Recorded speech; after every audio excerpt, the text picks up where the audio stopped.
tanto los argumentos del senador Monreal acerca de el crecimiento en la frontera. Yo creo que deben de desagregarse los componentes de manufactura de los de comercio, puesto que efectivamente la manufactura, gracias a Dios, se ha mantenido un tanto mejor que el mercado interno y eso ha ayudado al PIB. Pero en esta razón la dinámica de la frontera en su área comercial es donde se ha visto agravada. Los comerciantes venden menos por razón precisamente de sus precios. En fin, ahora, tradicionalmente la región de la frontera norte ha jugado un papel protagónico en el crecimiento y el desarrollo económico, social, tecnológico, industrial de nuestro país. Por mencionar solo algunos datos, históricamente ha contribuido con una cuarta parte del PIB nacional. Y en contraste, ha sido una de las regiones menos favorecidas por la transferencia de fondos federales. Cualquier otro rubro, a pesar de contribuir con más de la cuarta parte del PIB, recibe apenas alrededor del 18% del total de los recursos federalizados. Aunado a lo anterior, en el 2013 se revirtió una medida que nos permitía competir con el comercio ubicado al otro lado de la frontera, al incrementarse la tasa del IVA del 11 al 16, provocando un efecto negativo al sector comercial fronterizo mexicano. Todo ello hace pensar que la región frontera norte, lejos de ser reconocida e impulsada para consolidar su crecimiento y aprovechar todo su potencial, ha sido castigada. Recientemente, el Ejecutivo Federal ha planteado la creación de zonas económicas especiales para combatir la pobreza e impulsar el desarrollo en áreas específicas. Es una iniciativa importante y oportuna. Lo que nos parece inexplicable es desaprovechar las ventajas de un sector exportador maduro, la rentabilidad global lograda, nuestra ubicación geográfica y la experiencia lograda en políticas públicas de impulso hacia el mercado mundial. Esto lleva para la convivencia de la economía regional el reconocimiento de zonas estratégicas para atraer a los inversionistas globales. Lo que sí está claro entonces es que el atrincheramiento de un gobierno ineficiente que solo lo explica el gasto público para mantener el poder. El gobierno federal debería de contemplar medidas de impulso o consolidación para las regiones estratégicas que ya están produciendo, como es el caso de la frontera norte. Se deben implementar medidas adicionales para consolidar la región frontera norte e impulsar un corredor industrial comercial hacia el interior del país. Muchas gracias.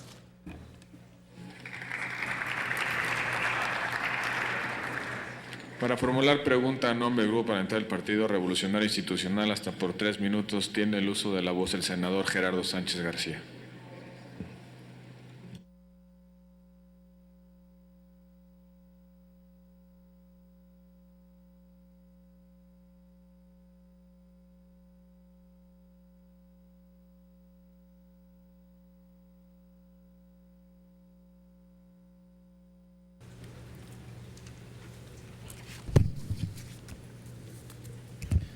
Con su permiso, señor presidente, nuevamente bienvenido, señor secretario.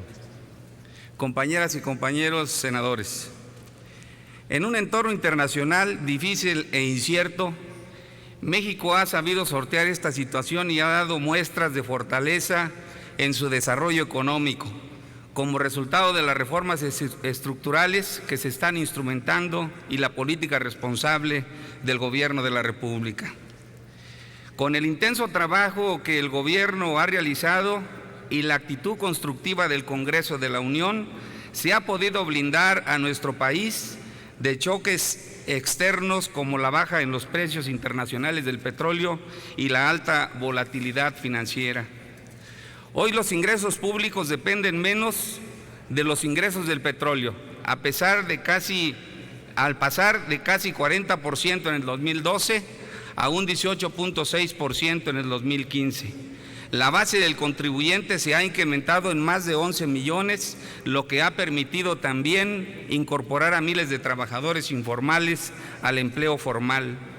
La demanda agregada se ha visto favorecido en especial al consumo privado, que en el primer semestre creció el 3.3%, la inversión fija bruta en 5.4% y con una inflación de 2.53%, la más baja observada en décadas.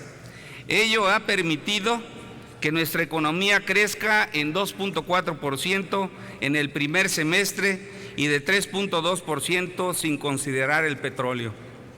Esos son datos que se pueden verificar, constatar y que conoce la opinión pública y confirman que vamos por el camino correcto. Por eso también, señor secretario, consideramos que el paquete económico para el 2016 que presentó el pasado 8 de septiembre en la Cámara de Diputados, donde este Senado de la República participa como Cámara Revisora en la aprobación de la Ley de Ingresos, es congruente con el entorno que se vive a nivel internacional y la necesidad de seguir fortaleciendo nuestra estabilidad macroeconómica, contando con finanzas públicas sanas y responsables, sin descuidar el crecimiento económico, la generación de empleos y el compromiso de atender a los más pobres, en donde otros países han tenido que recurrir a la reestructuración de su deuda y a mayor financiamiento, afectando seriamente su equilibrio económico, Grecia, España, entre otros. Es importante el anuncio de disminuir el déficit público, la propuesta de no aumentar los impuestos, incluido el IVA, el iniciar la transición para liberar el precio de la gasolina y plantear una reforma a la ley de presupuesto y responsabilidad hacendaria para que los ingresos remanentes del Banco de México se destinen al pago de la deuda pública. Es un acierto del gobierno dejar de usar la metodología inercial para la elaboración del proyecto de presupuesto y utilizar una nueva reingeniería base cero. Es de destacar en el proyecto de presupuesto 2016 la fusión, eliminación o en su caso la creación de programas al pasar de 1097 a 851 programas del presupuesto programático. Con ello, lo que se busca es alinear las metas y objetivos al Plan Nacional de Desarrollo y eficientar el trabajo de la administración pública, tomando en cuenta dos polos o diferencias con una economía rural y otra financiera. Le pregunto, señor secretario, sobre las bondades en la cuarta medida anunciada por el presidente Enrique Peña Nieto en su informe en relación al nuevo programa de apoyo a los pequeños productores.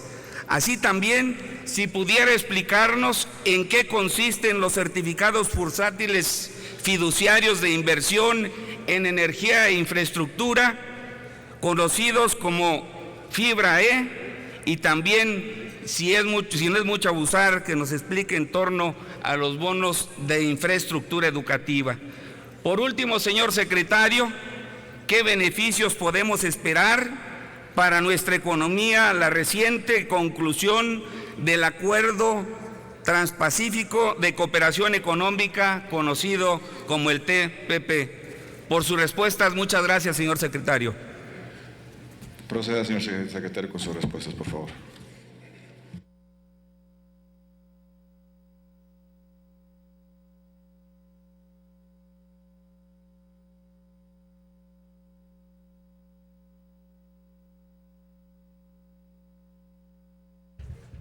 Con el permiso del presidente, señor Sánchez.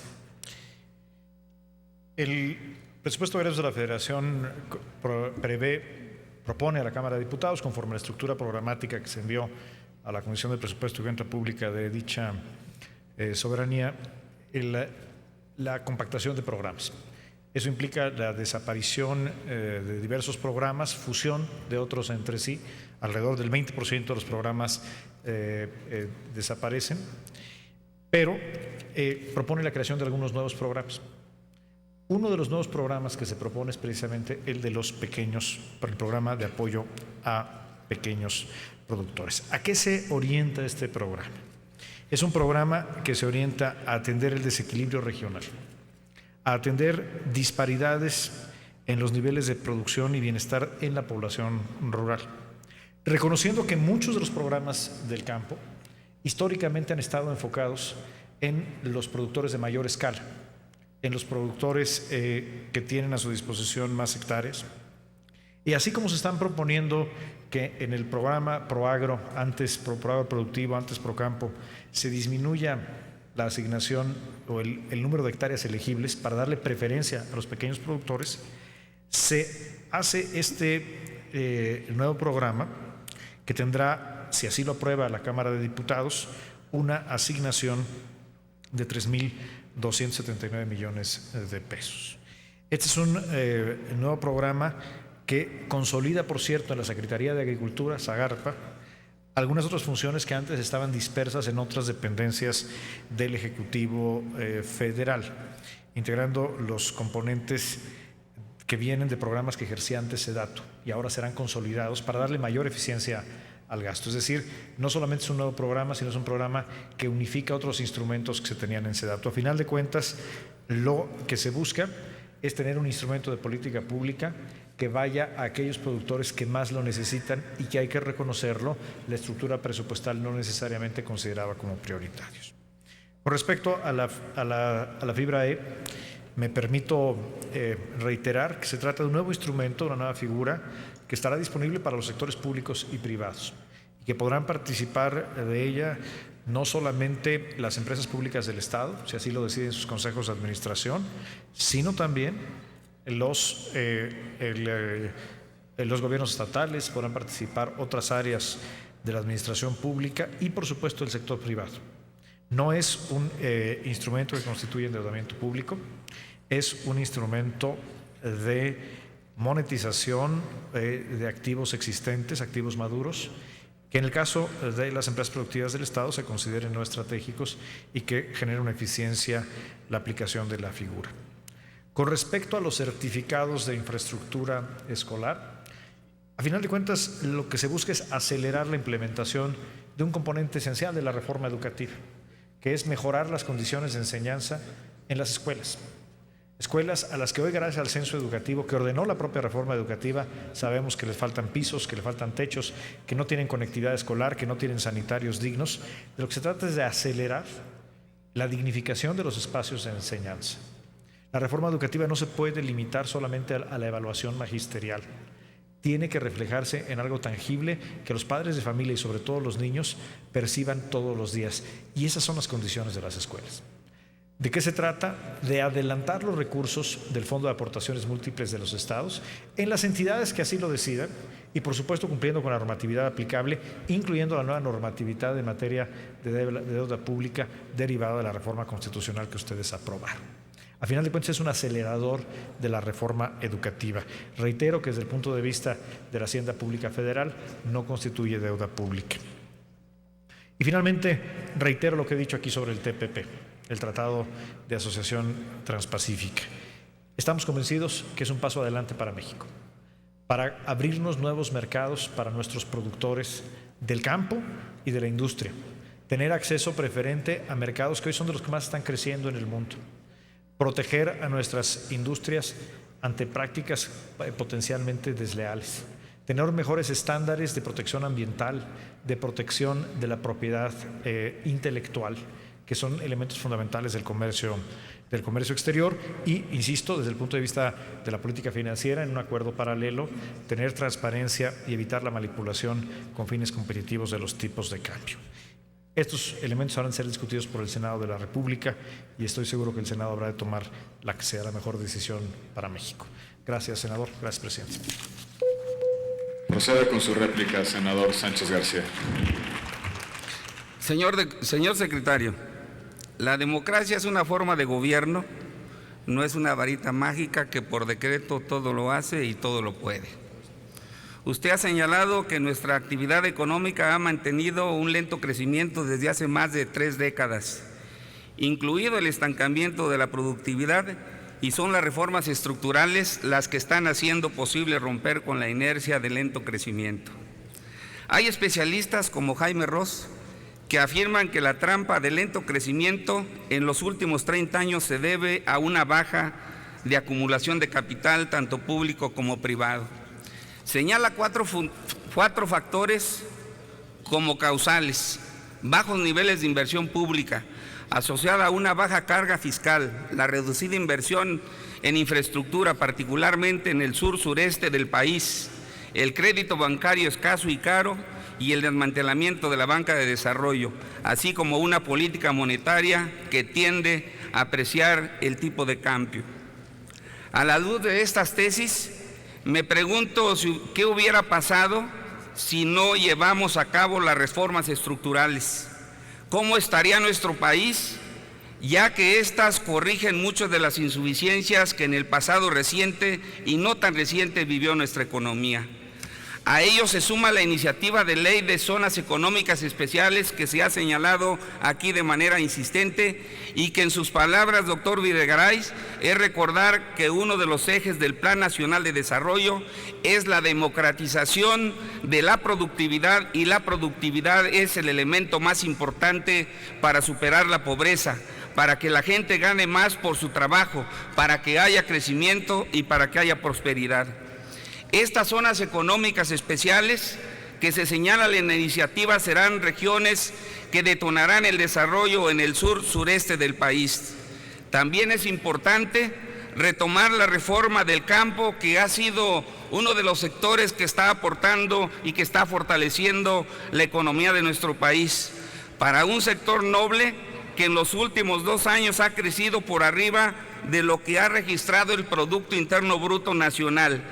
Imagínese usted, señor secretario, el valor agregado al campo, contribuyendo al desarrollo y combate a la pobreza. Por eso, señor secretario, no aflojemos el paso. Nuestro grupo parlamentario está atento y vigilante para apoyar las políticas públicas que incentiven el desarrollo de nuestro país.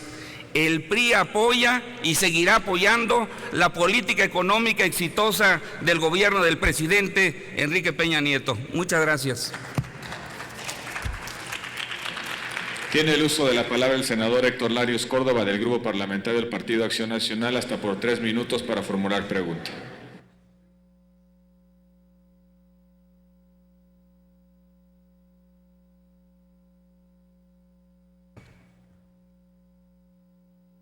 Buenas tardes, secretario. Bienvenido a este ejercicio de control del Congreso, entre el Congreso y el Poder Ejecutivo.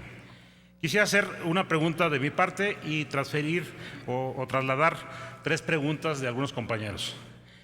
La mía tiene que ver con el tema que a mí me parece más preocupante. Ha sido varias veces comentado durante la comparecencia, que es el tema de la deuda. Contratar deuda puede ser una enorme oportunidad para una familia, para una empresa, para un país, pero llega a ciertos niveles en que puede convertirse en un riesgo, en un lastre para el propio crecimiento. Hay diversos estudios en donde, sin ponernos ahorita la cantidad, la frontera de lo que es excederse en el endeudamiento, pues cuando se crece el endeudamiento se afecta la capacidad de acumular capital y productividad. Hay estudios empíricos serios que estiman que por cada 10 puntos de PIB de deuda que se contrata, se cae el Producto Interno Per Cápita más o menos como 2 décimas. También afecta el aumento de tasas de interés. Si hay una concurrencia del gobierno por capital, por préstamos, pues presiona las tasas de interés al alza y en consecuencia desestima el crecimiento de la inversión y por lo tanto de la economía. Desde luego que a futuro contratar deuda reduce el gasto futuro. Y lo estamos viendo ahora. Tenemos que gastar más en servir a la deuda que ya tenemos contratada. Por ejemplo, si la deuda supusiera el 50% del PIB, que no lo estoy afirmando, representa aproximadamente el 44%, y es obvio que van a aumentar las tasas de interés próximamente. Hemos estado en un ciclo en donde la tasa relativamente vale 0. Lo único que pagamos sería lo que podríamos decir el riesgo país. Si la tasa aumentara 2 puntos, y la deuda fuera el 50%, Nomás en un año, cada año tendríamos que incrementar nuestro servicio a la deuda pues en un punto. Es decir, vamos perdiendo capacidad de gasto. En un país que recauda el 12-13%, perder un punto de recaudación para pagar servicio a la deuda, pues sí compromete mucho el gasto. Y estamos muy cerquita del 50, estamos en el 44. Desde luego que también limita el gasto de inversión. Qué mejor ejemplo que el presupuesto que han presentado este año. Se cae el gasto de inversión 22% y lo pone a niveles que no habíamos visto en muchísimos años. Y finalmente, pues nos limita la posibilidad de hacer políticas contracíclicas. Hoy, en este año, quizá habíamos de establecer algunas políticas contracíclicas y la propia capacidad de endeudamiento, el propio gobierno lo reconoce, pues está llegando a niveles que no conviene. Mi pregunta sería, ya lo hicimos en el pasado, en vez de incrementar el pasivo, profundizar el recorte. En el 2001, ante un entorno externo desfavorable, hubo 4 recortes en el gasto y el crecimiento no se afectó. Estamos llegando a niveles de endeudamiento que están afectando el crecimiento de la economía. ¿Por qué no mejor proponer un mayor ajuste, no en el gasto de inversión, en muchísimos programas, de tal forma que no comprometan el crecimiento económico de México, que es el que nos permite después pagar? Esa sería por mi parte la pregunta mía, de manera muy breve.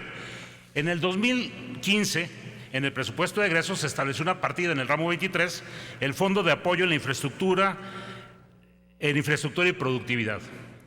A este fondo se le asignaron 2.535 millones, pero solamente se aplicó en 2 estados y de esos 2 estados se aplicó en 97 municipios. Casualmente los 2 estados son los que van a tener elecciones en este próximo año del 2006. Y casualmente los 97 municipios están presididos por alcaldes del PRI. La pregunta concreta, ¿no podría comprometerse usted a emitir algunas, reglas de operación que permitan el acceso a estas partidas, no solamente a los alcaldes del PRI y no solamente a los estados que tendrán elecciones el próximo año? Otra pregunta. En el presupuesto del año pasado, en la Ley de Derechos, se estableció un derecho de 20 centavos de dólar para la banda de 700 megahertz, que es donde se va a construir la red de banda ancha. Y ahora se propone reducirlo 100 veces, a 2 centavos, en vez de 20 centavos de dólar, bajarlo a 2 centavos de dólar. Cuando hay otras bandas que son menos productivas, como la banda de 2.5, en donde se establece, no se modifica el derecho, en 7 centavos de dólar. ¿Cuál es el motivo de reducir una banda tan importante 100 veces el derecho que vamos a cobrar? Ahora que va a empezar a utilizar este próximo ejercicio, reducir de 20 centavos el dólar a 2 décimos de centavo de dólar, 100 veces la reducción. La última pregunta, en su intervención inicial, al finalizar, comentó acerca del TPP y la posibilidad de empezar a construir un convenio de coordinación en materia cambiaria. Es un tema que ha generado inquietudes de su propia participación. Yo le quisiera pedir, si no es posible por el tiempo hacerlo después de manera escrita, exactamente a qué se debe, si en términos generales no tenemos mayor problema entre los 12 países de manipulación del tipo de cambio. Los problemas están más bien con el país con el que vamos a competir. Gracias por sus respuestas, gracias. Señor secretario, proceda con su respuesta, por favor.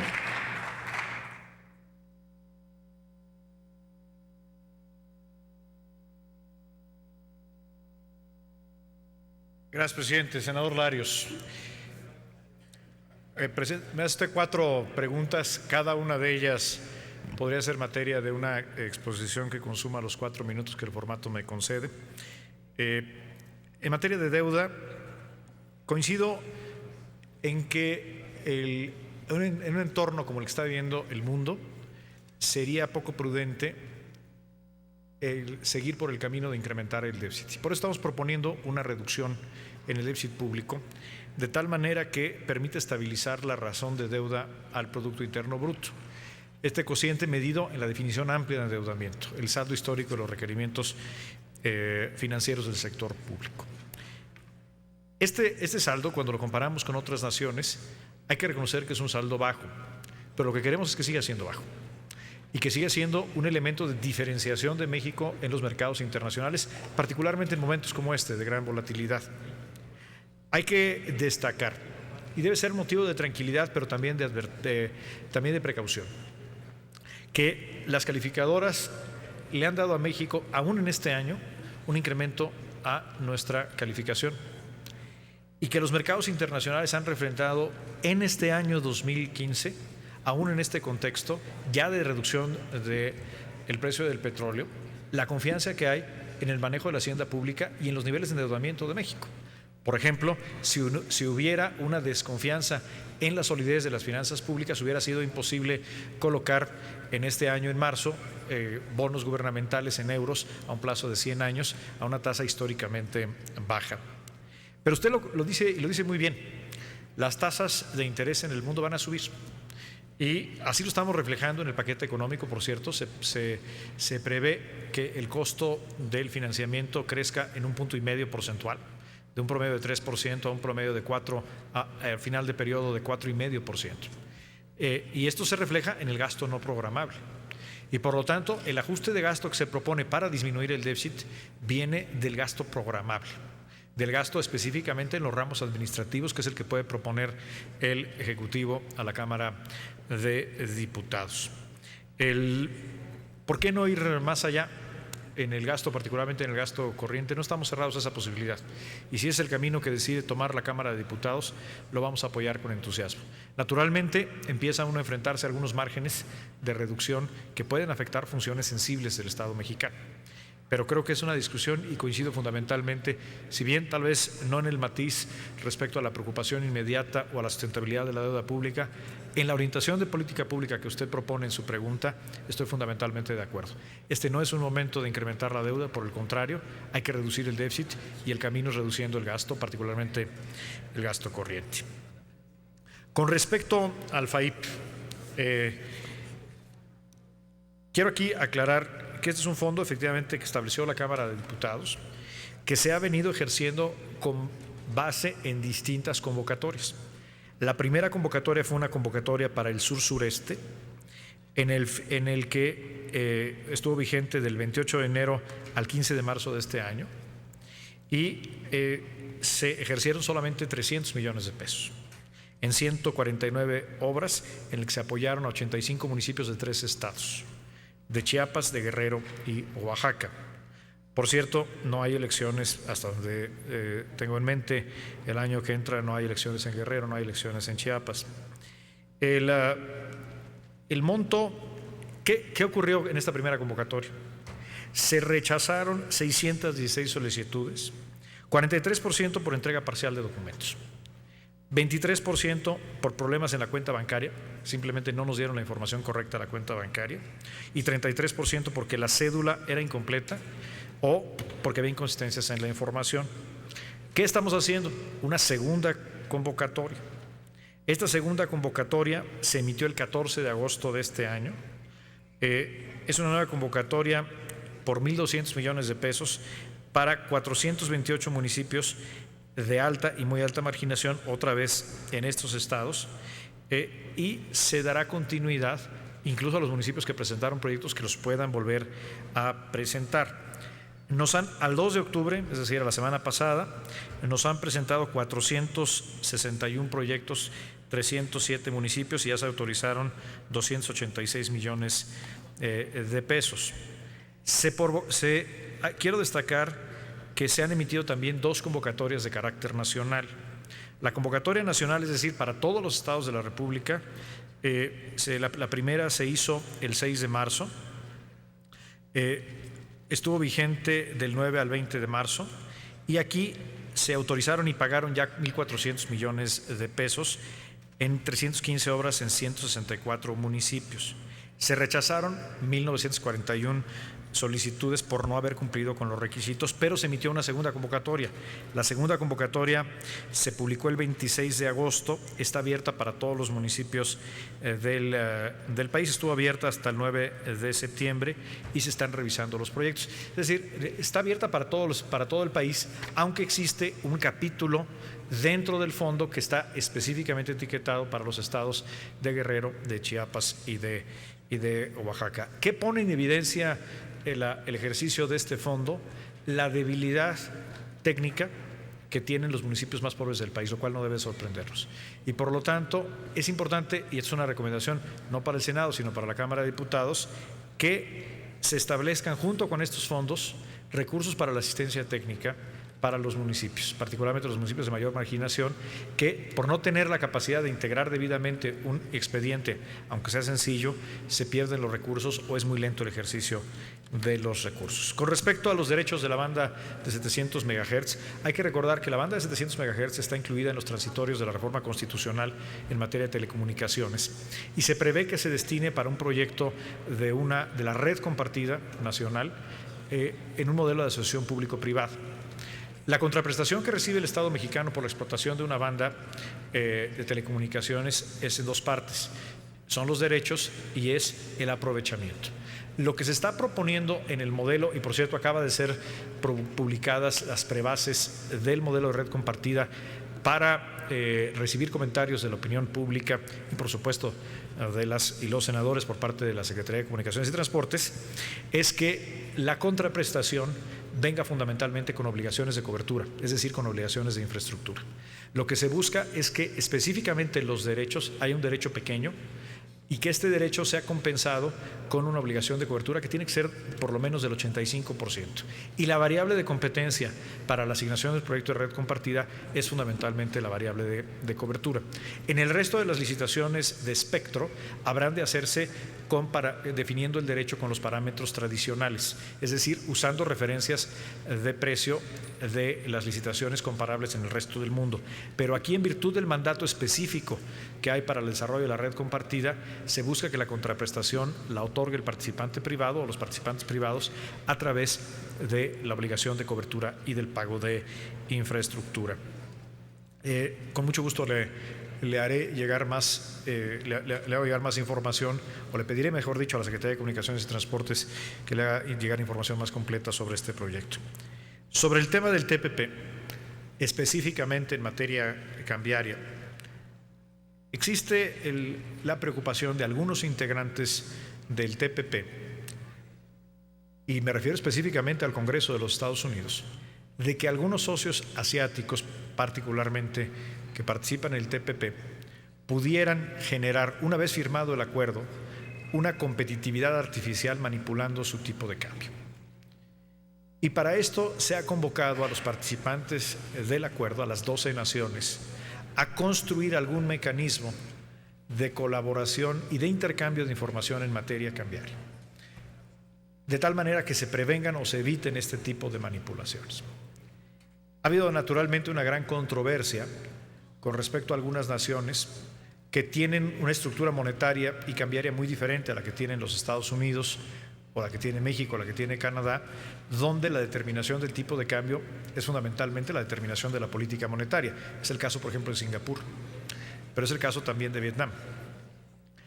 A lo que se ha llegado como una conclusión, como un acuerdo, es que lo que se busque sea fundamentalmente un acuerdo de intercambio de información, no un acuerdo vinculante, de tal manera que los integrantes del TPP conozcan las decisiones de política cambiaria que toman los otros socios del TPP.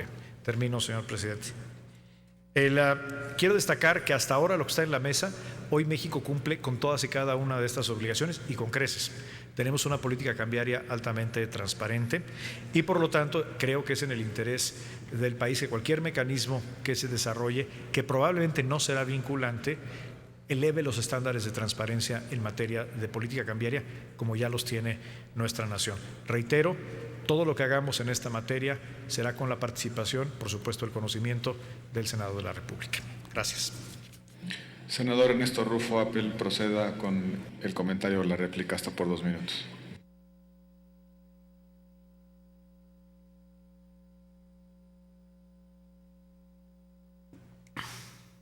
Y según parece, presidente, me tocó cerrar. Soy el último. Muy bien.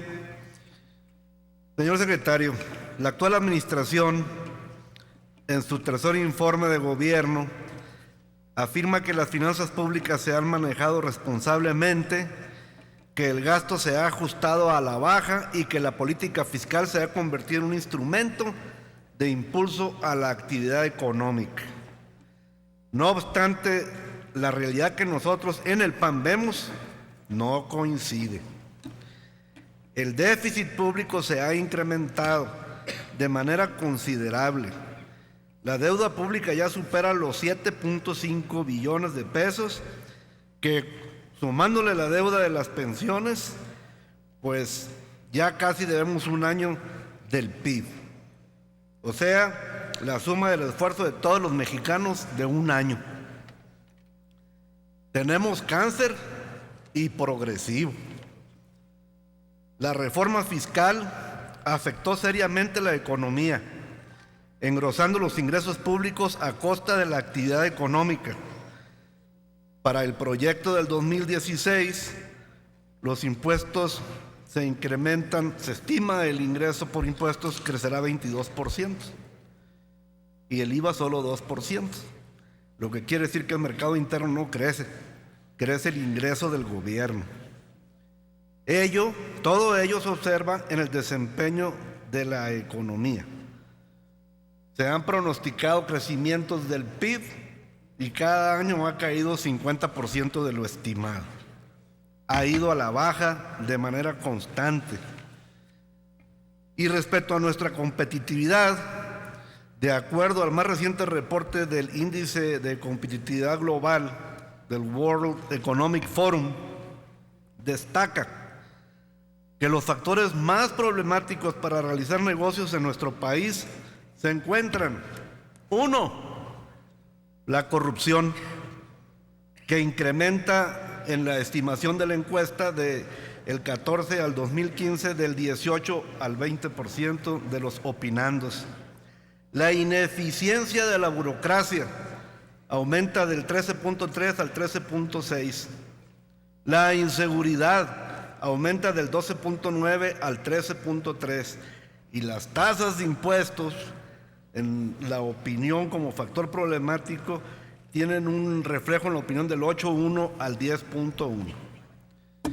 La falta de competitividad en México se debe al desempeño que se refleja en los 12 pilares de este estudio que hace el World Economic Forum. Y si promediamos esos pilares, resulta que tenemos 6.1 de calificación en la escala de 10. O sea, que estamos apenas pasando de panzazo.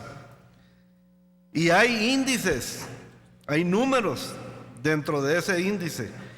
Caemos en la apreciación de las instituciones del lugar 102 al 109, de entorno macroeconómico del 53 al 56. Y para que nos ubiquemos, entonces, los países equivalentes con los que en esas calificaciones convivimos, pues son Camboya, Kirguistán, Pakistán, Zimbabue. A ese nivel andamos. A pesar de lo anterior, el paquete económico que propone el gobierno federal se mantiene en la misma tónica. Señor secretario, considerando lo antes expuesto y que nuestro país necesita decisiones, ¿no le parece que la Administración Pública Federal debería adelgazar la nómina de la burocracia, incluyendo la del sector central, paraestatal, empresas productivas del Estado, trabajadores de confianza y sindicalizados? Y no se diga a nosotros, compañeros, que reduzcamos el presupuesto de egresos del Congreso de la Unión. Los principales problemas que impiden a México a ser competitivo son las tasas de impuestos, el sistema fiscal y el peso enorme de la burocracia y sus pensiones. Ante esta clara realidad, ¿no le parece que el gobierno debería flexibilizar la reforma fiscal y reducir al gobierno para alcanzar mejores condiciones de competitividad? Muchas gracias por su atención. Tiene el uso de la voz la senadora Blanca Alcalá Ruiz, del Grupo Parlamentario del Partido Revolucionario Institucional, para formular pregunta hasta por 3 minutos. Señor presidente, señor secretario, como siempre resulta de enorme interés el poderlo escuchar, primero por lo que respecta a la glosa del informe y después por las amplias explicaciones que en relación con el análisis económico y las expectativas del país nos ha señalado a lo largo de la presentación. En mi caso, en esta última parte, he escuchado el interés que existe y la inquietud de los compañeros en relación con las zonas económicas especiales. Y me gustaría poder preguntarle qué medidas están pensando que puedan realizarse para la coordinación entre los distintos órdenes de gobierno. Como usted sabe, vengo de haber participado en los gobiernos locales, estatales y municipales, y vaya que en más de una ocasión los obstáculos son enormes, las inercias también, y creo que será interesante el poder saber cómo se está pensando agilizar estos mecanismos.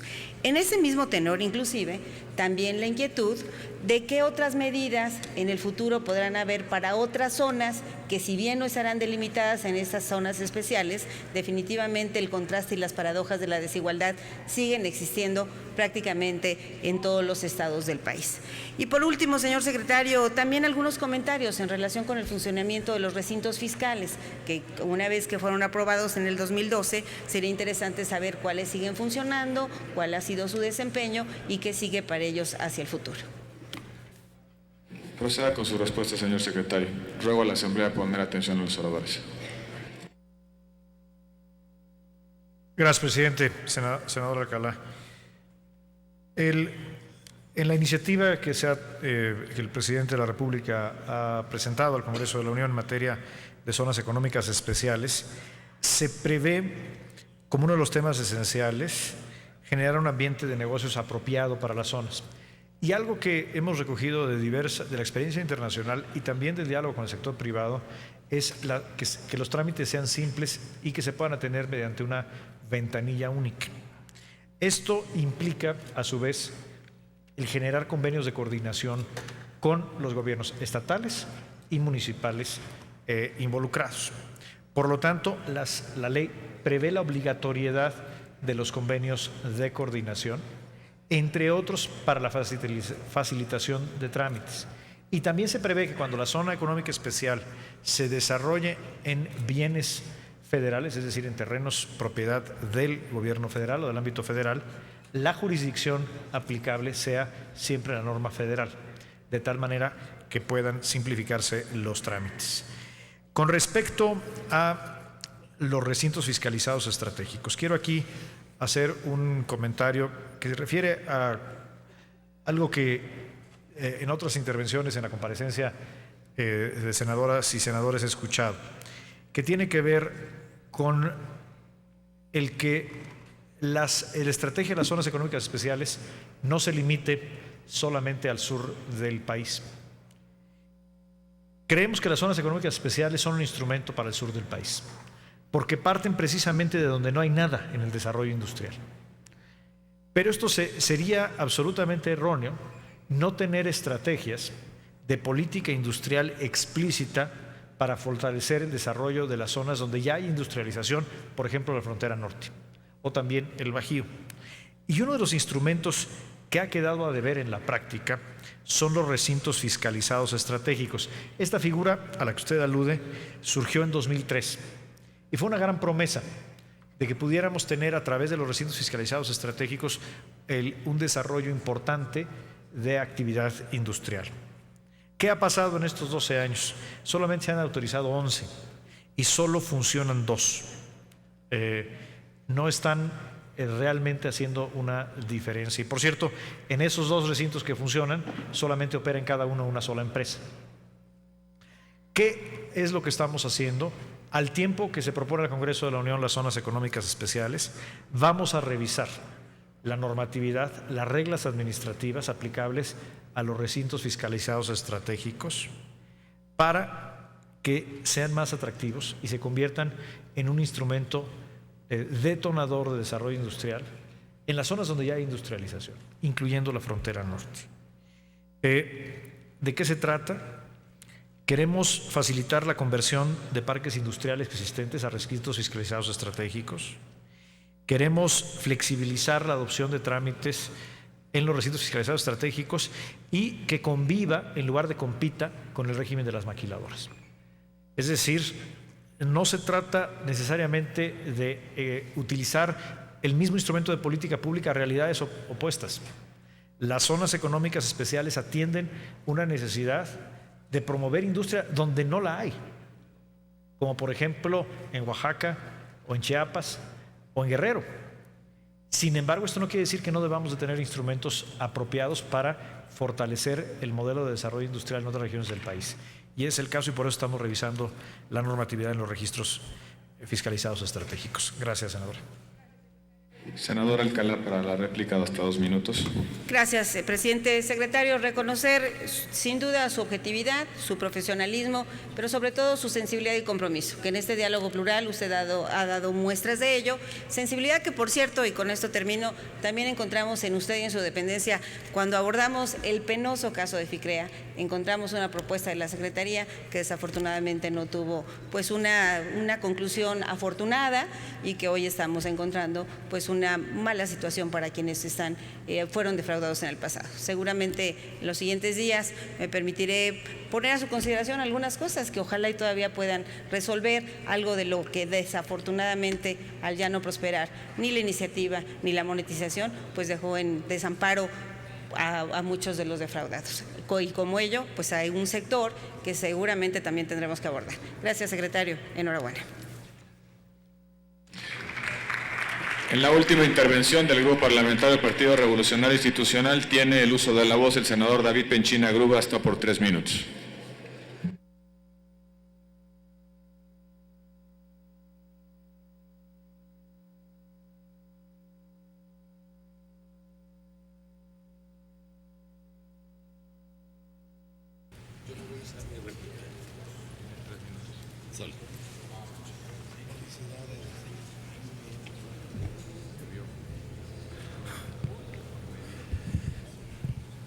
Con su permiso, señor presidente, compañeras y compañeros senadores. Bienvenido, señor secretario. Llega usted hoy a esta soberanía en uno de los contextos económicos más desfavorables que ha vivido nuestro entorno mundial en las últimas décadas. Llega a una soberanía responsable de haber dado muchos pasos de cambios estructurales que nuestro país no había podido ponerse de acuerdo para alcanzarlos. Esta soberanía ha sido responsable con el liderazgo del presidente Peña, impulsando cambios que hoy nos hacen saludar al futuro de mejor manera. Por eso, ante sus claras exposiciones, no podemos dejar de mencionar la responsabilidad de un paquete económico que con seriedad enfrenta un problema que todos vivimos y que todos debemos de ocupar nuestro lugar.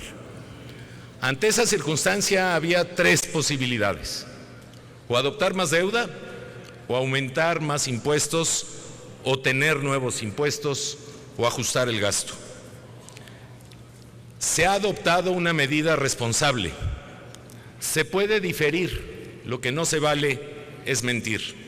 Lo que no se vale es no tener memoria de lo que hemos sido parte como esta generación, de los cambios que hoy nos dan nuevos instrumentos para enfrentar un momento económico adverso. Reformas estructurales que hoy ya están dando resultados, que aspiran a tener una calidad educativa lo mismo en un niño pobre en la Sierra Hidalguense o de Guerrero, que en un educando en una zona metropolitana con una mejor circunstancia económica, que aspiran a traer más inversión cuando los recursos del sector público son limitados para explotar lo que es de todos, nuestros recursos energéticos, o el valor de tener una mejor telecomunicación a partir de reformas que hoy le empiezan a dar resultados a los mexicanos, no pagando tarifas que antes pagamos en teléfonos, o empezando a reducir el costo de la electricidad y no ver los aumentos bimestrales que en otro tiempo vimos en las gasolinas. Falta mucho por hacer. Lo que no se puede hacer es el olvidar de lo que hemos sido parte para atrevernos a cambiar. Porque el objetivo que tenemos es el mismo, el objetivo de que las y los mexicanos encuentren una mejor calidad de vida, no solo en la vertiente de una expectativa de una política asistencialista, que por más de 3 décadas la realidad nos ha demostrado que no es el camino para aspirar a la igualdad social con la que todos tenemos un compromiso.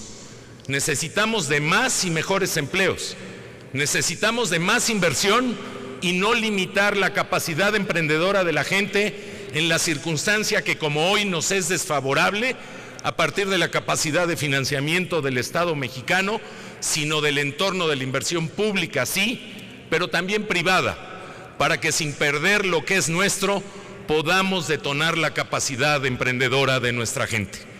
Como parte de esta generación, yo recuerdo las mismas voces de antes, cuando firmamos el Tratado de Libre Comercio y se nos dijo que México se iba a extinguir, que México iba a perder, y nadie hoy con seriedad, con responsabilidad y con conocimiento puede afirmar o puede entender la realidad económica de un México de hoy sin habernos atrevido a abordar a esos instrumentos. Por eso, señor secretario, sin estar conformes con las tasas de crecimiento que hoy obtiene nuestro país, porque nadie puede estar conforme con ello, ni el señor presidente de la República, ni usted como conductor de la hacienda pública lo está y lo sabemos, pero es mejor nuestro promedio de crecimiento de estos 3 años, de los últimos 3 años de las últimas 2 administraciones, cada una de ellas. Hoy saludamos la responsabilidad. No estamos pensando solo en las próximas elecciones, estamos pensando en las próximas generaciones. Qué bueno que difiramos, porque siempre la diferencia de opinión genera valor a una democracia.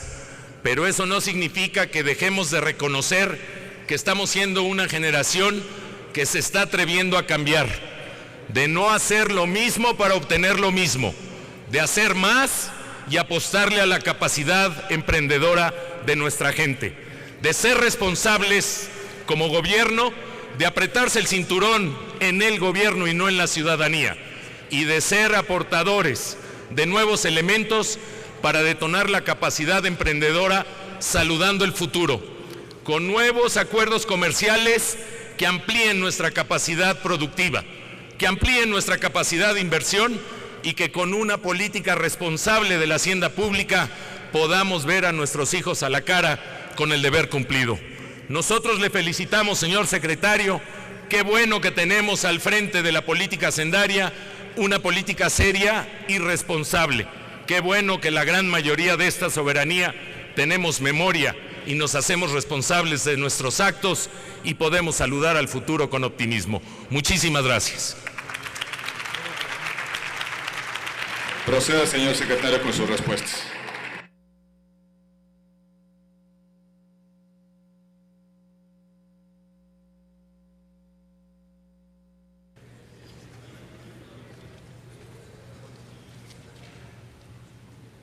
Gracias, señor presidente. Muchas gracias, senador Penchina. A lo largo de esta comparecencia hemos querido dejar de manifiesto que ante el desafío que representa la economía mundial, el Ejecutivo propone al Congreso de la Unión actuar con responsabilidad. Actuar con responsabilidad en la conducción de la política macroeconómica a través de un paquete económico prudente y a través también de la implementación exhaustiva, completa y oportuna de las reformas estructurales que ha implementado el Congreso de la Unión. A final de cuentas, la responsabilidad es del Congreso y estamos ciertos que el Congreso, como lo ha hecho este Senado, actuará con responsabilidad. Quiero, señor presidente, sé que el formato me otorga una última intervención, si me permite declinar a esa última intervención y aprovechar este espacio de tiempo para agradecer al Senado de la República, a las senadoras y a los senadores el trato institucional de diálogo constructivo que hemos tenido en esta comparecencia, reiterarme a sus órdenes como titular de la Secretaría de Hacienda y Crédito Público para las distintas materias sobre las que habrá de tener conocimiento el Senado de la República. Hubieron en las preguntas, tal vez por las limitaciones que establece el formato, hubieron una serie de preguntas y comentarios a los cuales, y a pesar de que excedí mi tiempo, lo cual agradezco la tolerancia del presidente de esta mesa directiva, agradezco su tolerancia, a pesar de ello no pude responder a todas y cada una de las preguntas o algunas de las respuestas fueron cortas inevitablemente. Habré de enviar respuestas por escrito por conducto de la mesa directiva a las preguntas que en opinión de su servidor hayan sido no contestadas o contestadas de manera escueta, incluyendo, senador Delgado, lo que usted me hizo, la referencia que usted me hizo al tema del endeudamiento en la entidad federativa a la que hizo referencia. Tenga la certeza de que habré de tomar, dentro de las facultades que tiene la Secretaría de Hacienda, cartas en el asunto. Agradezco nuevamente al Senado de la República, agradezco a la mesa directiva y insisto en lo que dije el año pasado. Los mexicanos debemos sentirnos muy orgullosos de tener un Senado profesional, un Senado patriótico y un Senado que está haciendo su trabajo. Muchas gracias por su tiempo y por su atención. Muy buenas tardes. En virtud de que el senador Penchina ha declinado a formular réplica y que el secretario compareciente ha declinado a su vez a su intervención final, concluimos la sesión de análisis de la política económica. Agradecemos la presencia del doctor Luis Videgaray Caso, secretario de Hacienda y Crédito Público. En cumplimiento del artículo 7 de la Ley Orgánica del Congreso y el punto 5 del acuerdo aprobado, la versión estenográfica de esta comparecencia se remitirá al ciudadano presidente de los Estados Unidos mexicanos. Solicito a la comisión designada, acompaña al doctor Luis Videgaray Caso,